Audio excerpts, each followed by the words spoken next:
Assalamualaikum teman-teman. Perkenalkan, nama saya Sutriani dari kampus TDI Al-Hikmah Jakarta Selatan dengan jurusan Komunikasi Penyiaran Islam dari semester 5. Di sini saya akan mempresentasikan tugas saya, yaitu tugas retorika dakwah oleh dosen pengampu Ustadz Ahmad Rafiq Syamsuri, FA.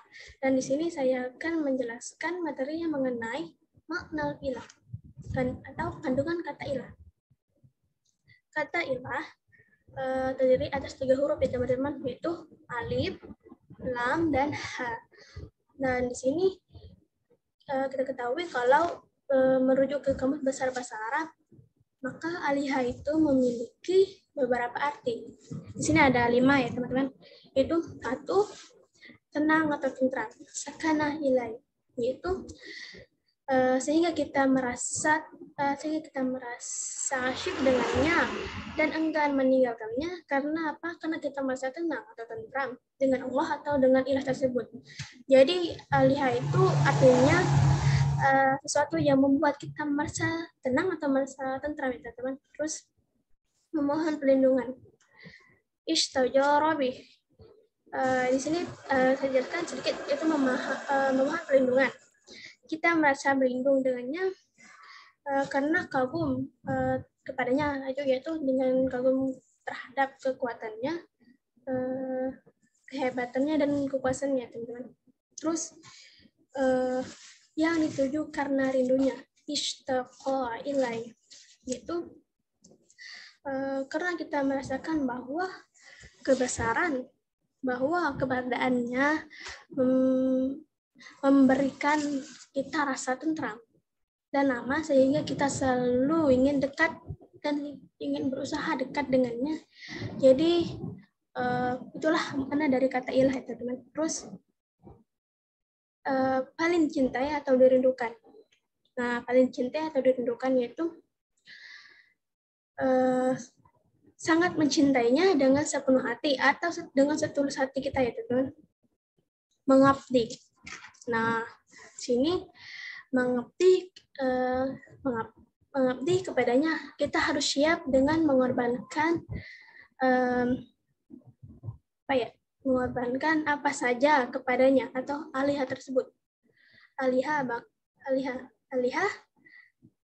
atau ilah,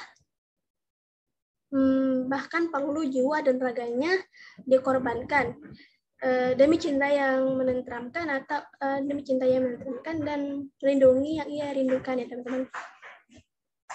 Nah, sini penjelasan tentang tenang atau tentram. Sakana ilai, berarti la ilaha illallah, maknanya tidak ada yang dapat memberikan ketenangan dan ketentraman kecuali Allah.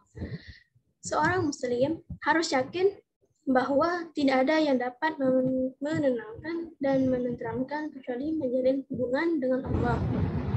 Terdapat dalam Quran surah Ar-Ra'd ayat 28 yang artinya, ingatlah, hanya dengan Allah lah hati menjadi tentram. Nah, di sini juga terdapat dalam Quran surah Yunus ayat 7 yang artinya ridho dan merasa tenang dengan kehidupan dunia. Nah, teman-teman, di awal tadi dijelaskan juga ya teman-teman, tenang atau tentang tenang atau tentram. Dan yang kedua, memohon perlindungan. Istajara bih. Di sini terdapat 3 penjelasannya, yaitu yang pertama, berarti la ilaha illallah, maknanya tidak ada yang dapat memberikan perlindungan kecuali Allah. Dan yang kedua, terdapat di dalam Quran surah Al-Jin ayat 6, meminta perlindungan kepada jin didapati adalah bencana dan dosa. Dan terus di sini ada hadis dijelaskan, meski semua makhluk melindungi seseorang, tapi Allah hendak menimpakan bencana, maka akan tertimpa bencana. Dan begitu pula sebaliknya. Ini juga dijelaskan dari awal itu, teman.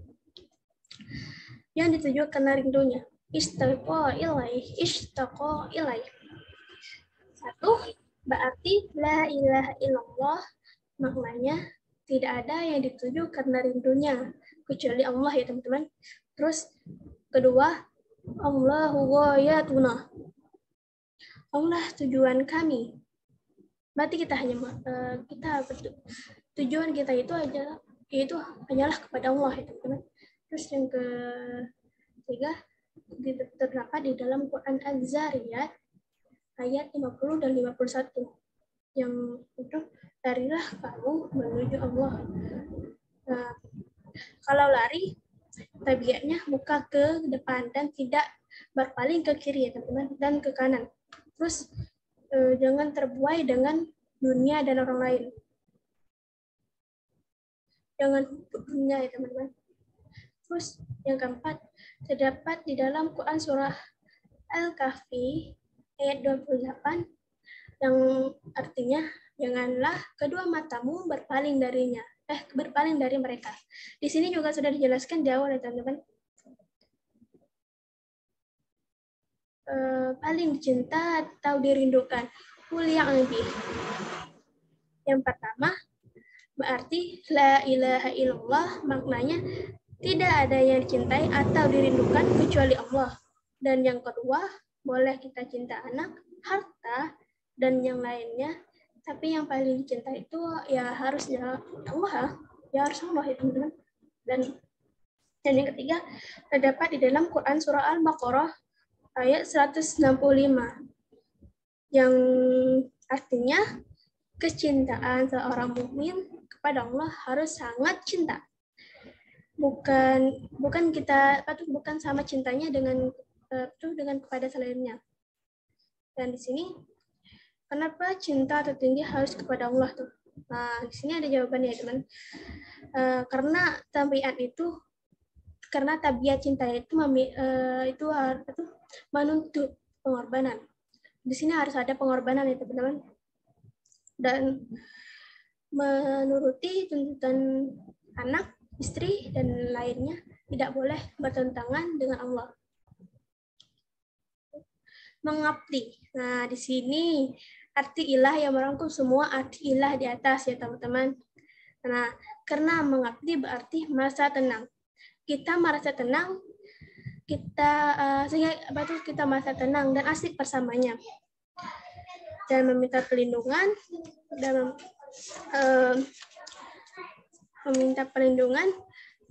kepadanya karena apa tuh? Karena tadi kita kagum karena kita kagum terhadap kekuatannya, kehebatannya dan kekuasaannya ya teman-teman. Dan menuju karena rindunya. Karena kita merasa bahwa keberadaannya memberikan kita itu rasa tentram, rasa aman, sehingga kita berusaha selalu ingin dekat dengannya. Itulah makna dari kata ilah ya teman-teman. Terus mencintai, sangat mencintainya dengan sepenuh hati, dengan setulus hati. Dan dengan pada hal ini atau hal tersebut, bila hal ini kita ketahui atau kita rasakan, kita yakini, maka kita akan menyembahnya, kita akan menyembah Allah, teman-teman. Terus berarti la ilaha illallah maknanya tidak ada yang berhak diabdi kecuali Allah. Terus selanjutnya yaitu tuntunan pengabdian. Di sini ada dua, pengabdian itu tercapai kalau dilakukan dengan sempurna dalam mencintai, kamalul muhabbah, yaitu kita merasa asyik bersamanya. Kenapa? Karena kita sudah merasa tenang atau tentram kepadanya. Kita berlama-lama bersamanya. Ya, itu karena kita memohon perlindungannya tadi, karena kita merasa mencintainya, ya teman-teman. Terus sempurna dalam menghinakan diri. Kamalut tuzallu. Itu kerendahan yang paling rendah adalah saat sujud. Dan sempurna dalam ketundukan. Kamalut khudu'. Ini ketika kita sholat ya teman-teman, karena kita merendahkan kerendahan paling rendah adalah saat kita sujud, saat kita sholat, teman-teman. Terus apakah kita sini pertanyaannya, apakah kita beribadah merasa seperti ini? Semoga teman-teman kita insya Allah kita semuanya beribadah seperti ini ya teman-teman. Terus ilah itu ilah itu dari keterangan arti ilah secara bahasa, maka ilah itu bisa apa saja. Ilah itu sama. Jadi ilah kalau ilah itu maknanya itu sesuatu yang diharapkan ya, karena ilah memiliki kekuatan yang memberi manfaat dan mengabulkan permintaan kita. Sesuatu yang memberi manfaat dan mengabulkan semua apa yang kita minta ya teman-teman. Terus diharapkan al-marghub, karunia dan pahalanya atas segala jerih payahnya. Dan di sini dan juga permintaan yang kita harapkan itulah kita harapkan, pengharapan sini. Dan terus dan juga ilah yang bermakna sesuatu yang ditakuti. Nah, ditakuti itu al-marhub, siksanya, intimidasinya, teror, ancaman. Biasanya punya fasilitas dunia itu karena ilah itu karena ilah itu akan murka dan menyiksa siapa saja yang membangkang atas perintahnya, atau perintah Allah itu teman. Terus ilah juga bermakna diikuti, itu al-matbu', perintah dan larangannya dan yang bertentangan dengan Allah, terdapat dalam Quran surah Asy-Syu'ara ayat 21, buat syariah lalu diikuti. Dan di sini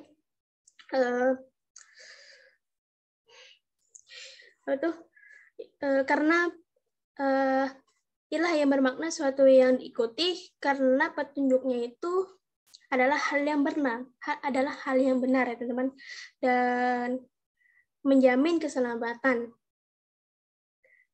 Karena apa tuh keselamatan? Karena kemahakuasaannya, dan pastilah ia benar, dan maka ia benar pasti diikuti dan dicintai. Al-mahbub, sama atau lebih tinggi daripada cintanya kepada Allah.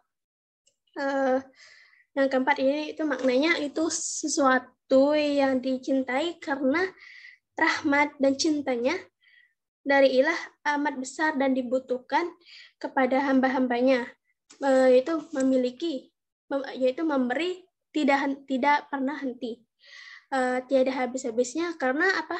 Karena demikian itu maka ia adalah sesuatu yang disembah karena sifat-sifatnya, kesempurnaannya itu, maka ia adalah sesuatu yang berhak